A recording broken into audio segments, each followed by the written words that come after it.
Now, I described to you how the first line is fundamentally yin and the second line is fundamentally yang. The first line goes deep into things it needs to. It needs to find out what the foundation is. It needs to get to the basis of things.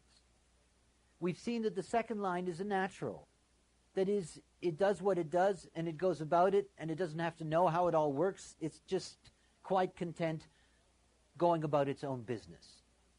Neither the first nor the second line have any kind of real capacity to deal with the other. In other words, they have to learn every time they meet the other.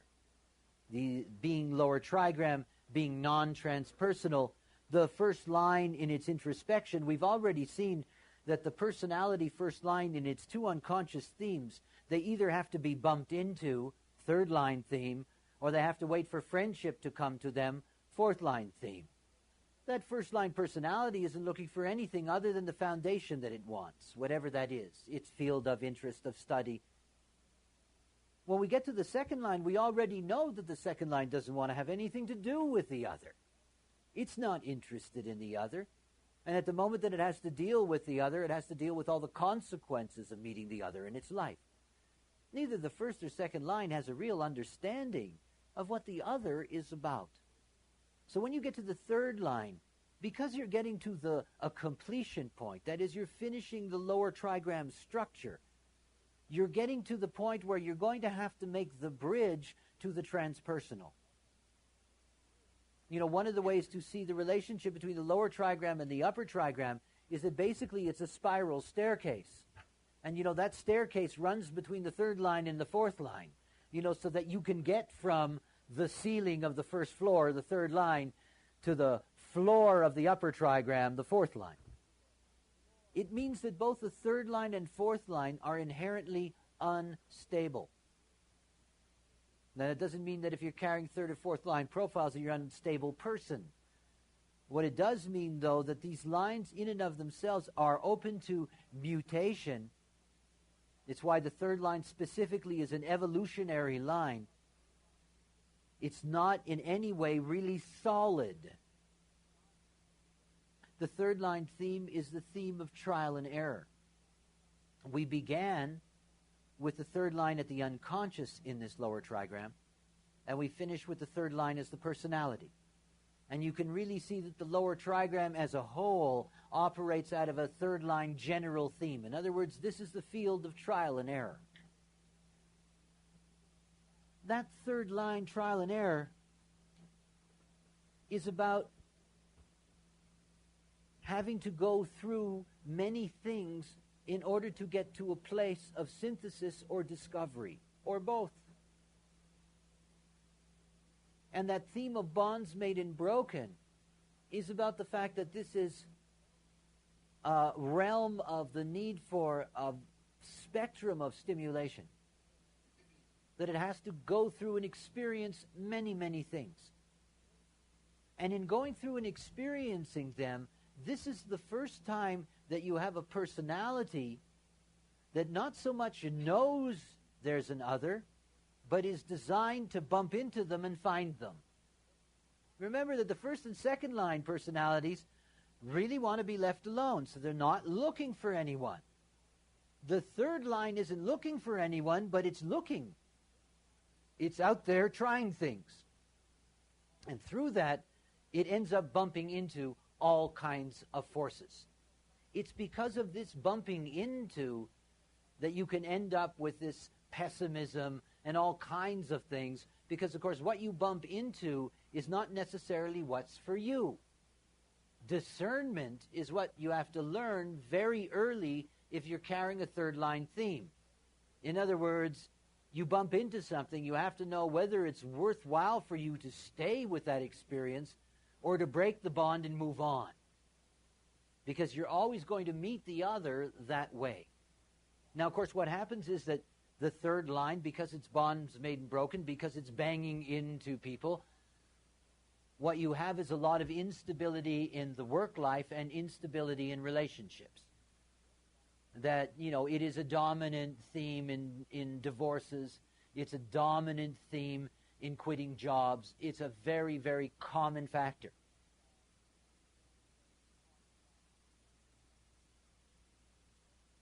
when we get to the first third line profile, the foundation cross, we get to the 3-5,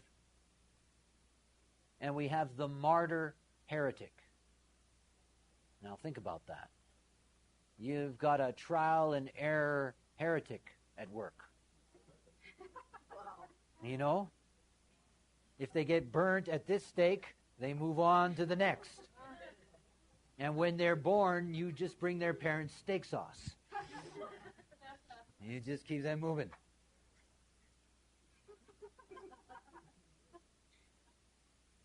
First of all, the nature of being a martyr. We have two aspects of this.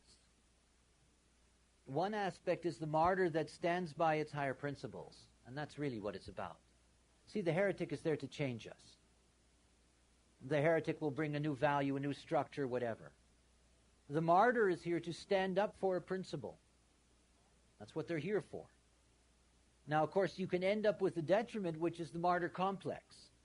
You know, always seeing, I mean, the most common thing that third line people will say is, why me? Or why now? Or why them?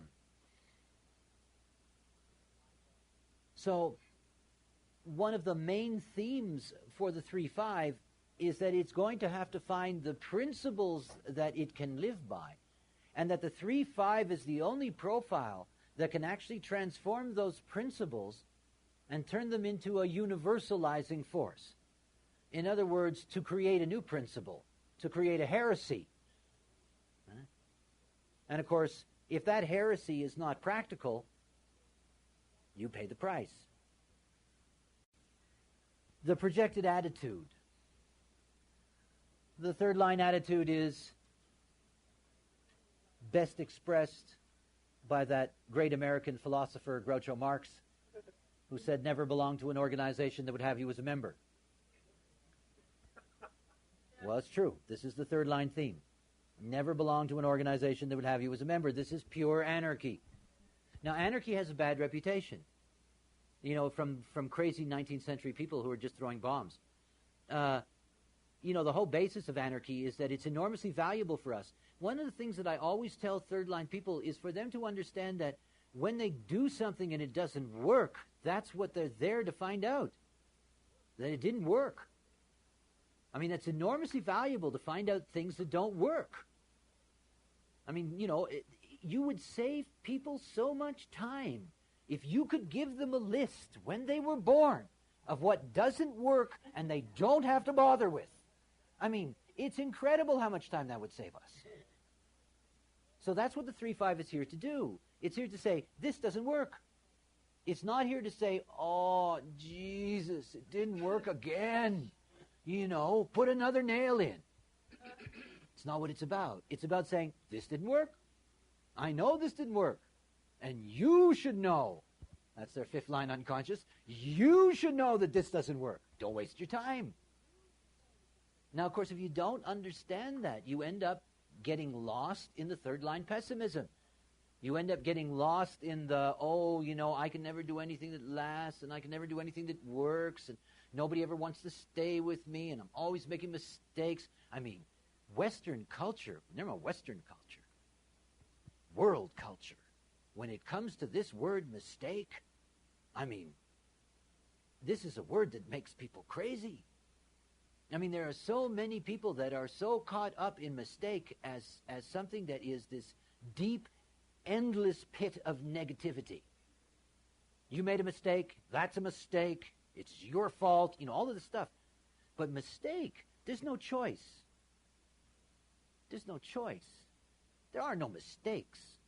There are processes. You can call it anything you like. You can call it a schmorgel. Doesn't make any difference. It's simply a process. And what we do is we say, you made a mistake, and then we say, you're bad, you're stupid, you're inefficient, you know, learn better, blah, blah, blah. Instead of seeing that these third line people, they're here to make mistakes. That's how they know what doesn't work. And then they can tell you. And instead they have parents who say to them, don't ever make a mistake again. You know, it's torture for them. And they think that there's something wrong with that. I mean, they really think there's something wrong. There isn't anything wrong. That's what they're here to find out. That's their job on this planet. Collect what doesn't work and tell people, 3/5s, universalize that. You tell them, that doesn't work. Don't do that. I did it. It's terrible. Don't do that. And then they're honored. So the anarchist. Underneath the anarchist is the general. Now this is very different than having a general underneath a Democrat. You see, this anarchist says, all right, I finally found what works. We're going to tear down all this stuff that doesn't work, and I'm going to take charge, and I'm going to show you practically how to build this thing properly. Now, as long as that fifth line underneath can provide what is practical, they can succeed. They can really transform a society, a community around them by their power.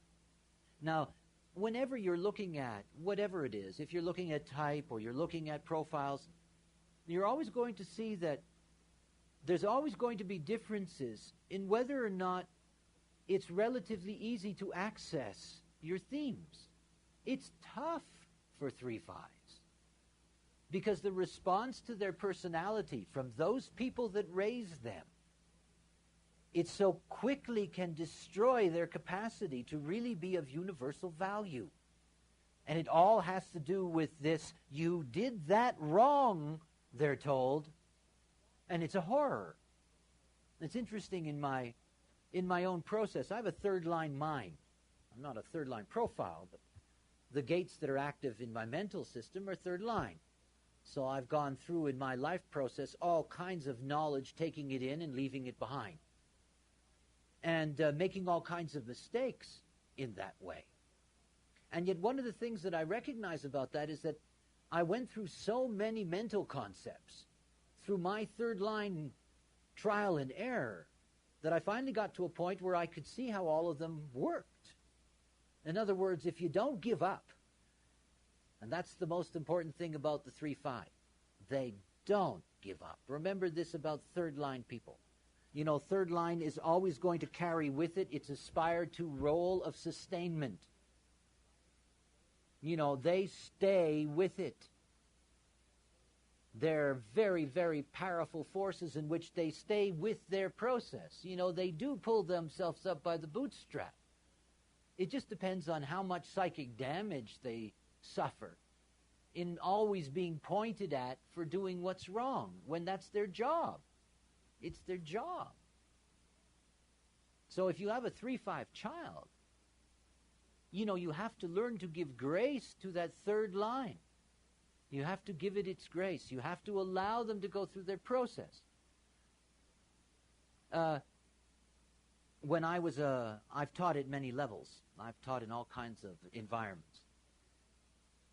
And one of the things that I've always done with students of mine is that I've always provided them with positive reinforcement. I never looked at what they did wrong. I never cared about their mistakes. I never made that an issue, because it's not. It's the way we learn. We go through these processes. The third line must do that, and they must be respected for that. So that when you have a child who says, you know, I tried this and it didn't work and I'm going to leave it, the thing is not to say to them, oh yeah, you're leaving another one, eh? Can't stay with anything. You know, it's not that typical attitude. It's, well, you must have learned something interesting in that anyway. That's all. Don't throw it away. Don't bury it. That's something, you got something out of that. You did it. You went through it. Didn't work, okay. But there were things you learned in that. Don't see that as a mistake. Don't see that you made a mistake. I mean, this is a horrible thing. I mean, it's a horrible thing that we do to human beings. The limited perspective. The limited perspective is that on the surface you've got a third-line personality that's fundamentally pessimistic. It is. And it has good reason to be pessimistic. Things don't work. I mean, that's the whole point. You know, they find out right away, things don't work. I mean, they end up being the best fixers, eh? I mean, after all, I mean, if you go through life seeing what doesn't work, you learn so much. Because when you find something that works, you don't care about it. What do you care? My car works. I don't have to worry about how it runs. I mean, you don't care. But if it breaks down, you're in the middle of nowhere. You got to pay attention. This is the beauty of third line people. And of course, the moment that we reinforce that, the moment that we show them this is normal, it's okay, it's all right, that's your gift, you tell us what doesn't work. You've got different human beings, eh? They start to glow. I made another mistake. And it's wonderful. Because after all, that's the way it should be. Yeah, I went through that, it didn't work. That's another one. I'm going to mark it down in my didn't work book. Eh? So they start off with the pessimism, but recognize what's underneath. What's underneath is the Savior. If you're somebody that sees it doesn't work. You go on a picnic with a friend of yours, and the friend picks up a mushroom, puts it in his mouth. 10 minutes later, they're dead. The next time that you're with somebody and you see them pick up that mushroom, you can say, by the way, that doesn't work. That kills you. They're really good for that. I mean, that's their whole point. So underneath this pessimism that says this doesn't work, that doesn't work, is actually the gift of being the Savior. You see, we're not saved by being told what works. We're not. Our salvation comes from somebody saying to us, look, that doesn't work. Leave it alone. It's okay. And it's so important to have these people in our lives. The aspire to roll. The third line is all about sustainment. So what you have to see is that in terms of their personality, of course, what they would really like to do is not break bonds at all, but they would like to be able to sustain things. That's why they can keep on going when something doesn't work, and they can go to the next thing and try the next thing. They're being sustained in that by their personality. If you see 3/5s in your life, these are people that are generally admired.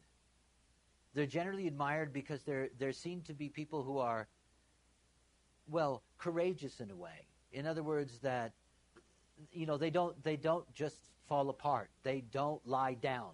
They really do make an effort in that sense to keep their process going. And it's the kind of people that you want with you if you know you're going to have a hard struggle ahead. Because they have the equipment, they have the perseverance to be able to stay with that. So that their sustainment takes them. One of the most important keys, particularly for young adults who have the third personality, particularly, and they're headed in towards some kind of a career in life, that it's so important for them to understand that they need to have the kind of work in their life that has a multiple level of stimulation. I mean, in simple terms, if you're a third line person and you see a new client every day, you're not going to quit your job. Day one, you meet a client, you make the bond, and then you break the bond. Day two, you can meet a client, make the bond, and break the bond. But if you have to see the same client every day, and you have to service them for years, you're going to divorce them. You're going to go away from that and not return. So one of the things to understand about the third line nature is that the third line nature needs to have a work field, a work opportunity field in which they can do a lot of things where they can have new stimulation. They're not going to be good at doing the same thing over and over and over again. The sustainment is backed up by the fifth line power to attract projection, and in that sense to attract the hopes or expectations of others. So the 3/5 is under a lot of pressure. Anybody who bangs into them thinks that they've discovered them. You bang into a 3/5 and then you think, wow, they could be this and that. They've got all this. They could help me with my problem. You're the one that I've been looking for. I mean, 3/5s must hear that a lot. I've always been looking for you. I know you can help me. They get all of that stuff. That attractiveness also creates, as I mentioned earlier about the fifth line, it also creates paranoia.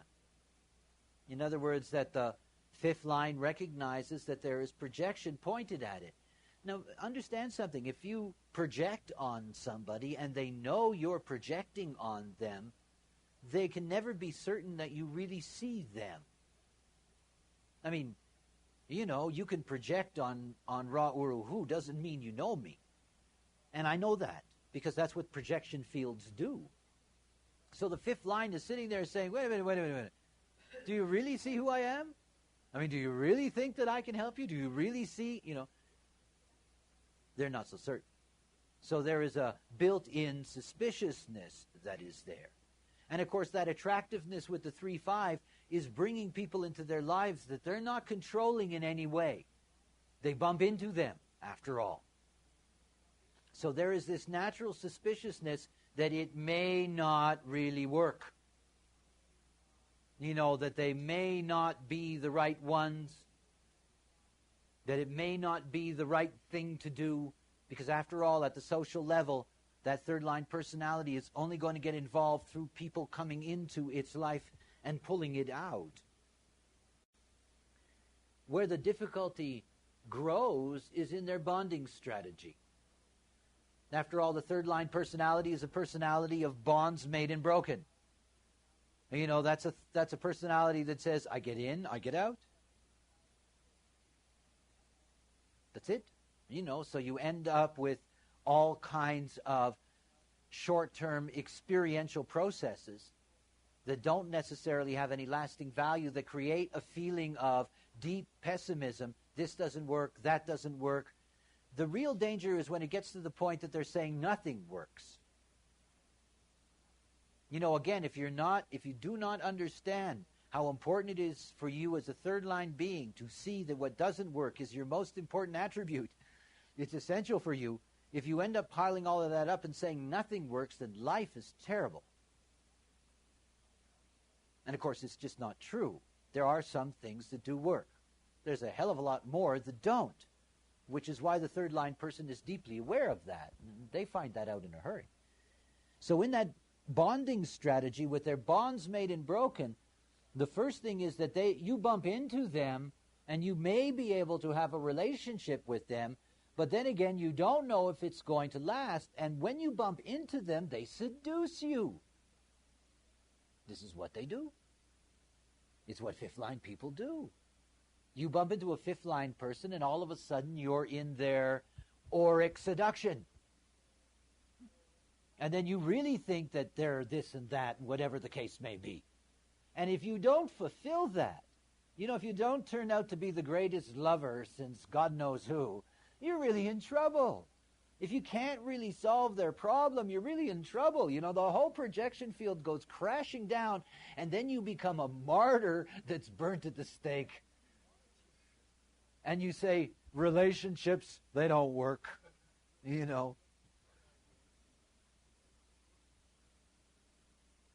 See, if you know your profile, if you know that you're a seductive force at the unconscious level, take advantage of it.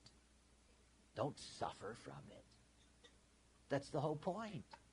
The whole point is for you to take advantage of what you are, to eliminate resistance in this life, to be able to enjoy what it is to be you, to have your body, your health, all of those things.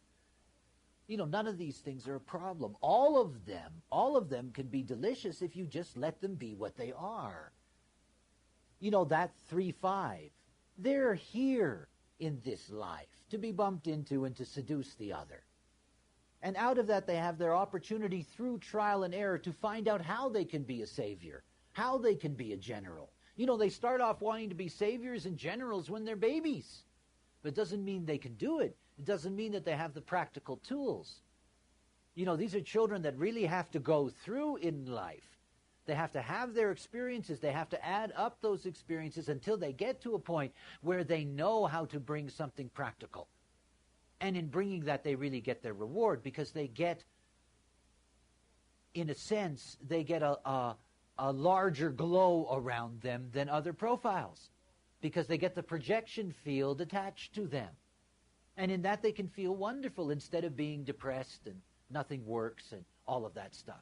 And it all goes back to what they are as children. See, the adult coming to this knowledge always comes with a handicap of deep conditioning. You're all in a restart program. And it's a long-term program. It's a 7-year phase in your life. It takes time to become yourself. Yet in the same way, if you get to that point, our children don't have to go through that. We can eliminate that in their lives. They don't have to be negatively conditioned.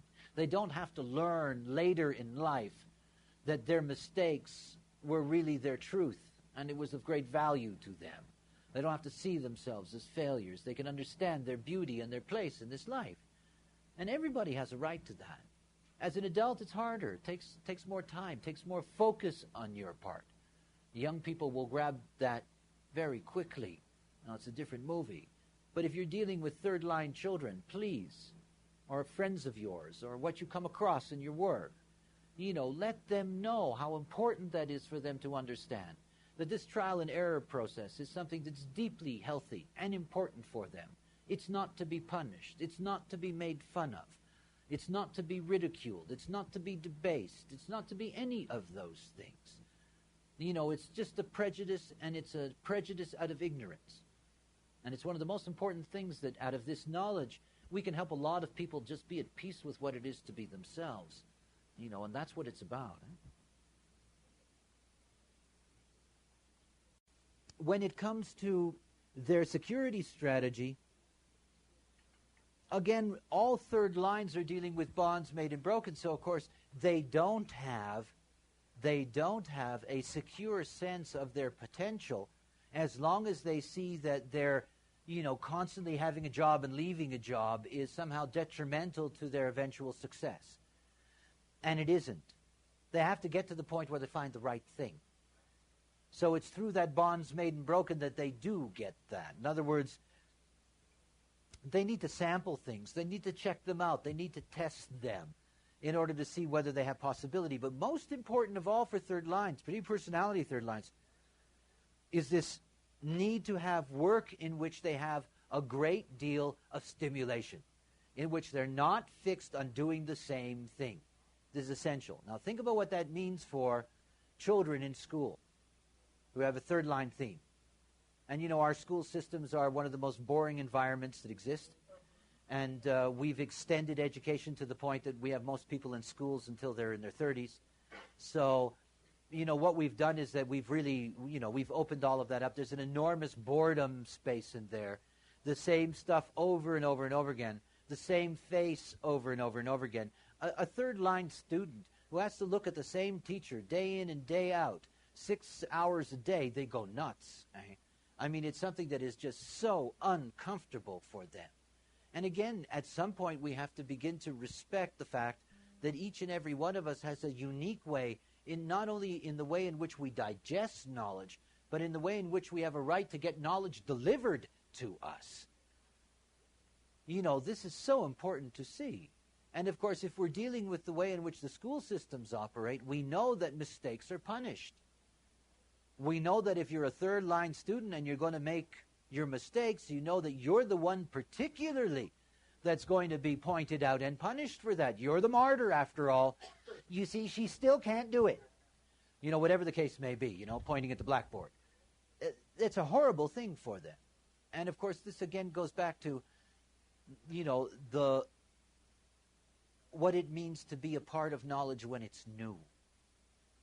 All of us can see how nice it would be if our teachers, if our administrators, if the workplace, if everybody really understood everybody else, it would be a much more peaceful and beautiful life. We all know that, but of course that's, at least at this moment, is a deep, deep, deep, deep idealism. We have to deal with what we have.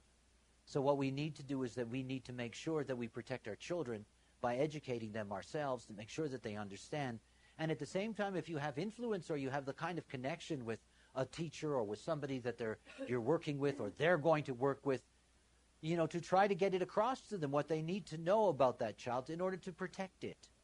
It's pointless for us with this knowledge, not to make as great an effort as we can to help any young person that we can, because it's essential. We don't want them to be as fucked up as all of us, eh? So the security strategy of bonds made and broken, when you get underneath and you get to the unconscious, what you're dealing with in that humanity is that you're dealing with the distributor and the hoarder. Now remember, again, the projection field that's always going to be there on the fifth line. So, of course, the fifth line is always breaking bonds. They're the ones that are always considered the hoarders. You know, they're the ones that you know, they enter into the relationship with you and then they pull away. And they're the ones that get blamed. And of course, it's not their fault. I mean, it's just not their fault. If you're a third-line person and you find something that it doesn't work, you have to leave. I mean, you have to leave. What else are you going to do? It doesn't matter whether it's a relationship, your family, your doctor, you know, it doesn't matter what it is. You know, if it doesn't work, you leave. That's the whole point. Now, of course, that has a deep impact on the relationships that threes have. And if you're a 3-5 and the other is projecting on you because you've seduced them and they think you're their savior, you know, and you pull it away and you're not going to be their savior anymore, boy, does your reputation suffer. You know, then you're seen as the selfish hoarder and, you know, you fooled them, you seduced them, you're dangerous, you should be dealt with, let's punish that one. You know, 3-5s end up, you know, building walls around their world because they know that there's a world out there that will punish them quickly. We don't like mistakes. You know, they get all that weight put on them. So the 3-5 lives in quite a projection field. And of course, when they're distributing, everybody thinks they're great. They're being the savior. You know, they're doing all those wonderful things. And it's one of the most important things about anybody that carries the fifth line. And it's something that you have to go back to over and over and over again. And by the way, as you look at these themes of the lines as I describe them, recognize that you can use this understanding to look at the lines themselves in your chart, no matter where they are.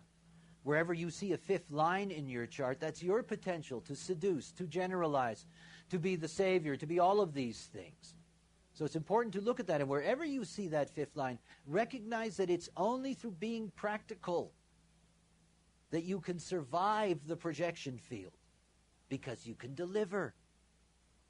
You know, if you're a 3-5 and you believe in some mantra that was sent to you by some, you know, UFO captain, and you're going to deliver that to the whole world, you know, they're going to burn you at the stake.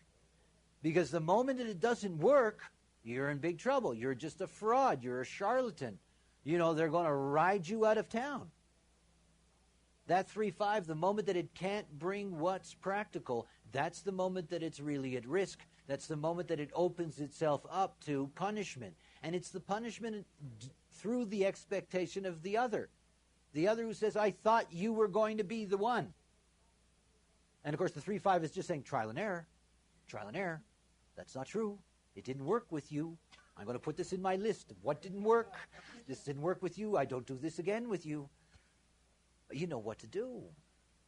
You see, if you accept yourself, we have all this judgmental stuff that we carry around about how people are supposed to behave, how they're supposed to act, how they're supposed to be with each other. And of course, each of it carries with it a grain of truth. But there's different types, and there's different profiles. They all have their way. And in honoring that way, not only that, we get to see the beauty of the diversity. Because we all end up integrating with each other that way. And if you understand the power in a 3-5, and if you meet a 3-5 that can deliver what's practical, you're really going to honor them. They're going to be very special for you. They bring mutation into your life. They can really be somebody that can be of value to you. They can guide you. They can help you. That can be spectacular.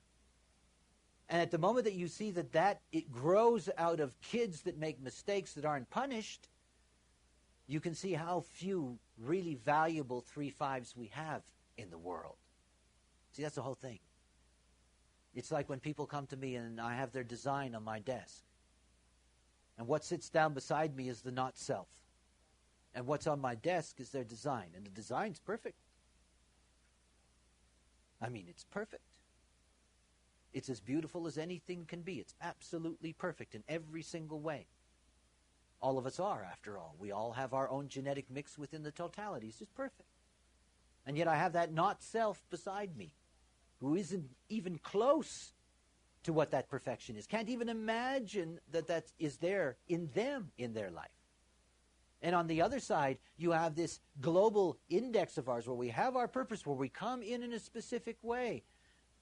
How is that 3-5 really ultimately going to fulfill its purpose if it's hammered all the time when it's young? That's a tough road. And we don't end up with the martyr heretics that we need. In the same way that we have all kinds of chaos on this planet because people don't know who they are, so they don't live out their nature. And we have all of this turmoil and we have all of this confusion. See, it's all about surrender. You know, the longer people work in design, the longer they see different aspects of their nature over time, the more they realize how helpless they are. It's that helplessness that's so beautiful. I mean, it's beautiful. It's not powerlessness. It's helplessness. You know, we are all given all of the tools that we need. And we're given the track that we can run along. And if we weren't interfering all the time, trying to drive the car in some other direction, trying to change the costume, trying to change the paint color, whatever it is, if we just didn't interfere, we would see that by just living out our design, that your purpose comes to you automatically. It's automatic. It just unfolds like that, instantly. And you need support in that. You need support from people who understand. And at the same time, you have to see that, yeah, this knowledge belongs to children. Make sure they get access to it. You know, so we have some really good 3-5s out there who can have deep impact on the rest of society.